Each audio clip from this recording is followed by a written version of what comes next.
Hey guys, welcome back. My name is Kathy with Healthy Ambitions, and today we're gonna make Keto No Bake Cookies. Now, I don't know about you, but I grew up with my mom making these no bake cookies. They had oatmeal and peanut butter and chocolate and sweetener, and they were so easy to make and they were so good. I could pretty much eat my weight in these cookies.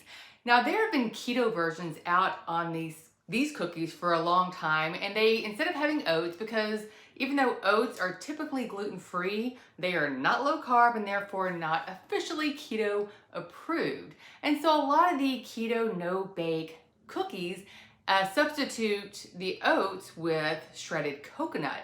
And it's very good that way, and I love it. And I've probably made it no less than 24 times over the past 4 years. It's so good. But it wasn't quite the same texture as the oatmeal base of these cookies.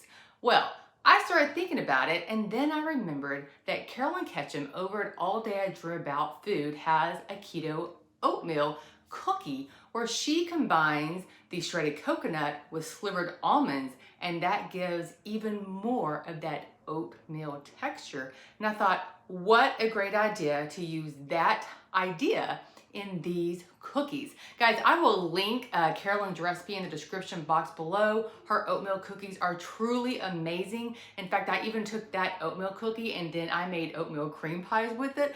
I will link that down in the description box below as well. All right, let's take a look at this ingredient list. So of course, we're going to need peanut butter, guys. I make my own peanut butter at home every week. If you haven't tried it yet, I highly recommend it. I will link a video showing you how easy it is to make in the description box below.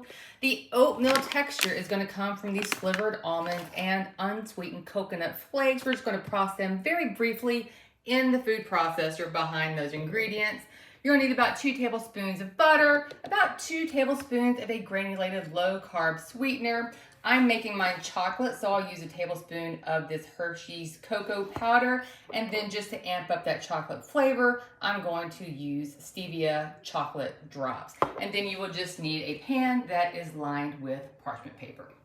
These cookies whip up in under 5 minutes, and then they just need to set up in the freezer for another 10 to 15, and then they're ready to enjoy.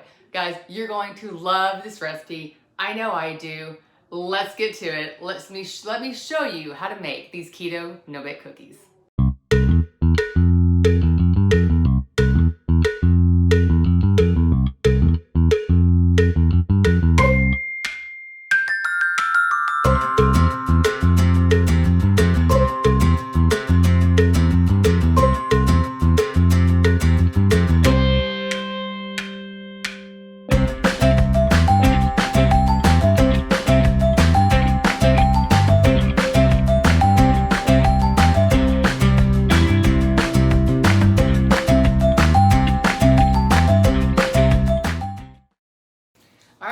Oops, this paper started sliding off. Into the freezer they go. We'll check back in about 15 minutes.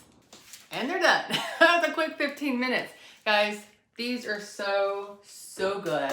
Like I said, it's a cookie from my childhood. It's something I remember growing up. Take a look at that. My lip's not too blurry. So good. So good. So these are not very sweet at all. In fact, the ones that I had growing up were way sweeter than what I just made. But the great thing about this recipe is you can dial the sweetness up, dial it back down. You can totally make it as sweet or not sweet as you want them. It's a no-bake cookie. There's no eggs in it. So as you're mixing up the batter for these cookies, you can just start taste testing out of the bowl until you have it to your desired sweetness. That's all I have for you today. I hope you enjoyed this video. If you did, please give me a thumbs up. Don't forget to hit that subscribe button if you haven't done so already. And if you click that bell notification off to the side, you'll be notified every time I upload a video. All right, guys, you have an amazing day, and I will see you on the next video.